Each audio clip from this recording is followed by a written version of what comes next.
everybody, it's Miss Natural Life and the husband. Hey y'all. And this is day 5 of our His and Hers 14 Days of Love vlogs.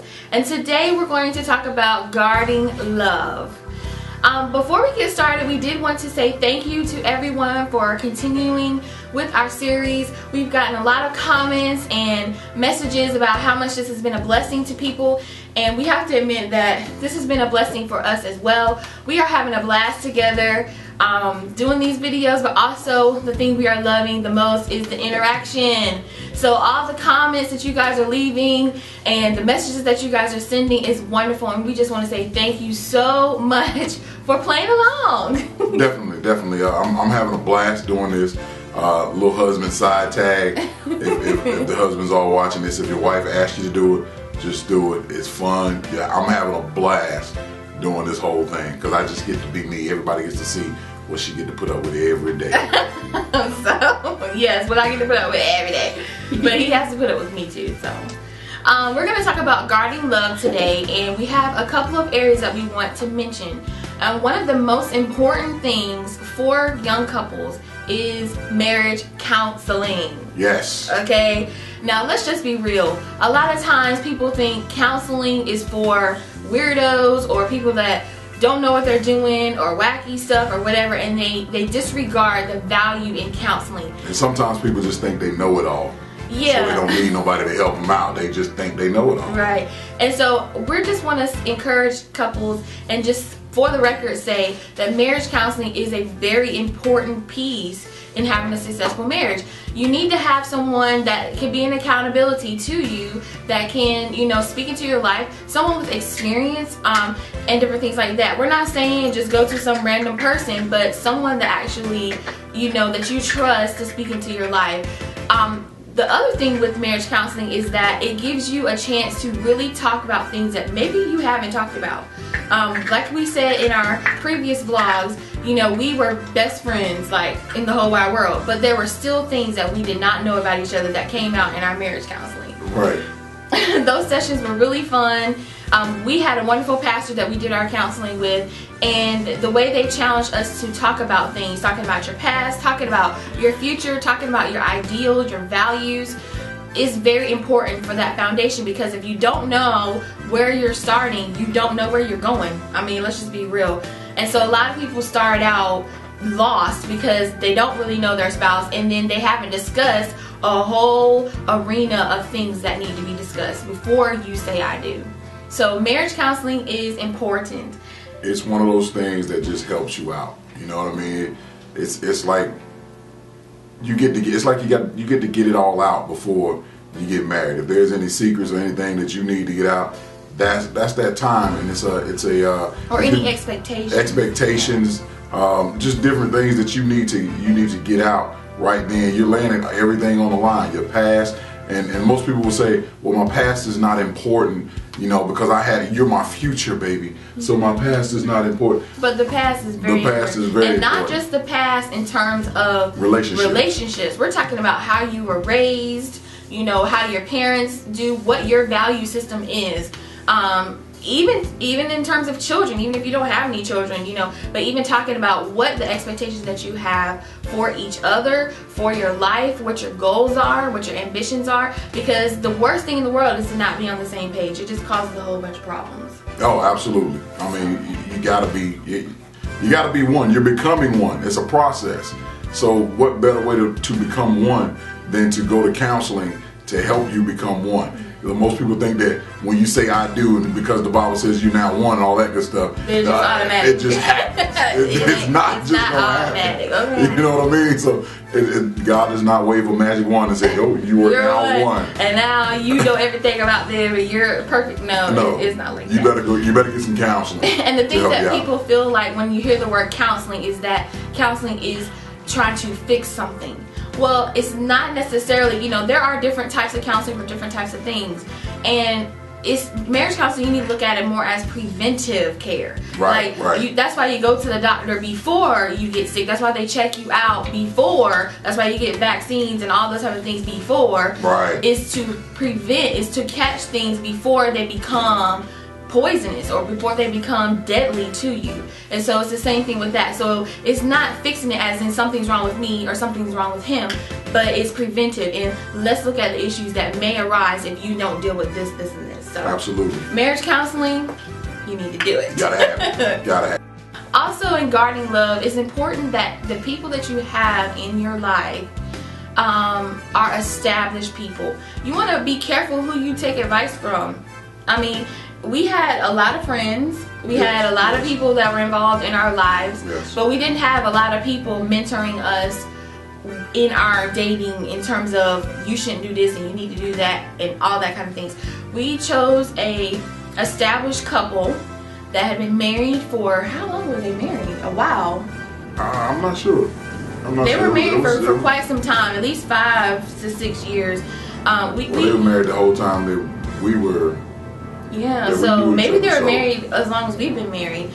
They were, you know, a little older than us, but they were an established couple, and we also had an older couple that helped talk with us and different things like that, and where we could confide in and we can ask questions and to set an example. And the thing is, you just don't want any old person and any old everybody speaking into your marriage and speaking into your relationship. You want to make sure that the people that you're taking advice from actually know what they're talking about. You need to have people that are speaking into your life that actually have an established marriage. If their marriage is not even the way it's supposed to be, they don't need to be saying anything to me. And it's not a I don't want to hear what you gotta say or I can't take no advice. It's a I need to guard who I allow to speak into my relationship and guard the things that I share or that we share with someone. Right. So, as my wife was saying, you know, we have the mentorship in marriage and couples and everything like that. We had a great mentor couple. They just guided us along the way. You know, we went over, we got to hang out with them quite often. You know, double date. You know, and we allowed them to speak into our life. They didn't speak any negative things, but they did help us out and say, you know, you're gonna have times that you're gonna have hard times.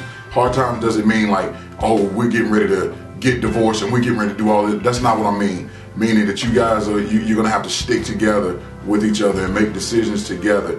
They showed that an example to us. They were a perfect example. There are times where they may have been upset at each other. And they didn't lie about it. They came straight forward. We show up for dinner, ding dong. What y'all doing? We're having a discussion. Yeah. And it was like, okay, we'll stand on the front porch while you finish, you know. But being real, and that's how we are. Right.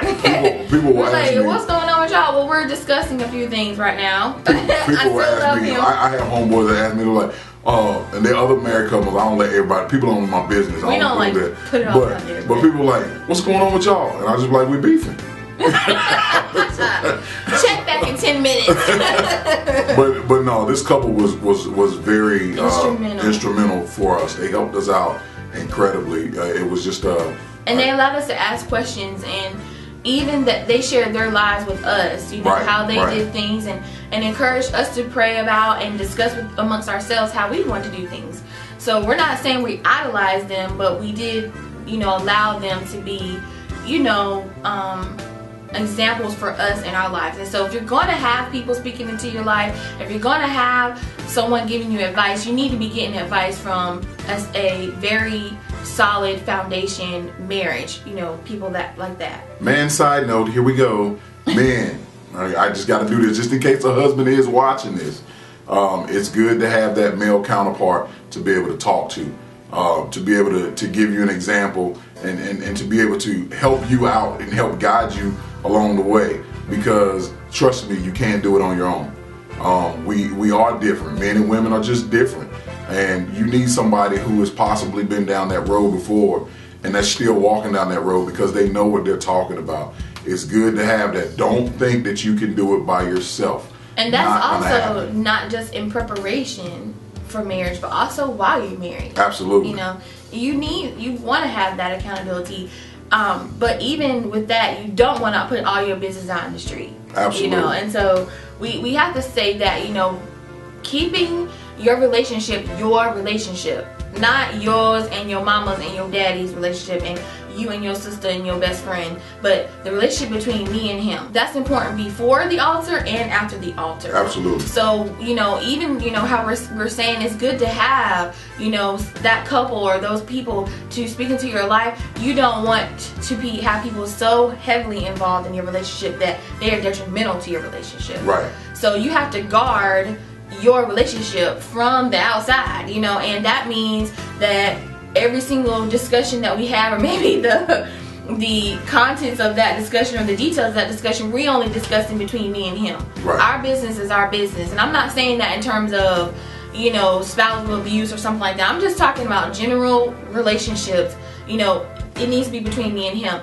And we don't involve a whole bunch of people in our inner part. Let me so remember this. When we talk about, you know, not letting everyone in your business, you know, your parents, okay, folks out there, listen to me. You love mom, you love dad, but that's not the way to go when it's between you and your wife, okay? You don't call your mama and you don't call your to take sides. We're not saying don't take advice from your parents. Take advice, but you don't call and say, well, he's doing this and she's doing that. You can't do that because now you're dividing your home. Yeah. You're gonna divide your home that way.